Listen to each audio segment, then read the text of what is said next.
It was decided on by Coach Stites, Edgar Stites, and he's the one that invented the three-point rule, really. And so he worked with international people. Springfield obviously had something, and they got approximately $30,000 to $50,000 to put this team to go around the world. That was in the Goodwill Tour, a piece, a sports ambassador is what we were called. And so we started training. We had all kinds of vaccines. We trained for 3 or 4 weeks, and then we all left, in end of June for this 62-day trip.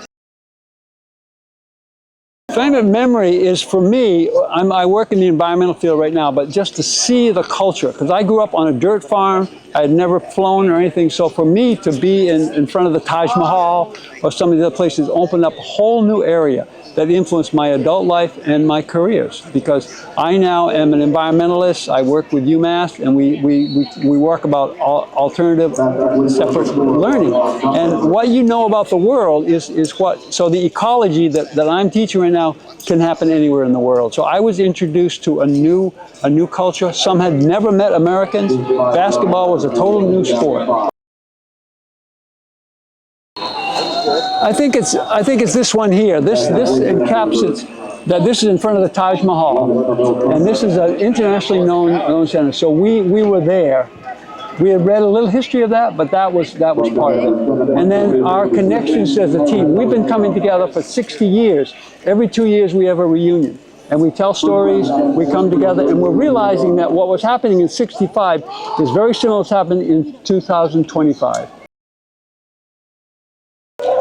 Is that we are part of a natural, universal laws, and those laws play out in every culture, no matter what your language is. So what I'm connected to, I work with a thing where we study the outdoors, biomimicry.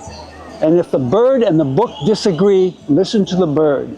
That's true around the world. And I'm looking at places around the world where this curriculum is played out. The indigenous is one of it. And Springfield College has a lot of work to do about the enculturation of the indigenous movement, particularly at our campground. And I'm working with that on land acknowledgement. How do we honor the indigenous who are on this very land that Springfield College is on?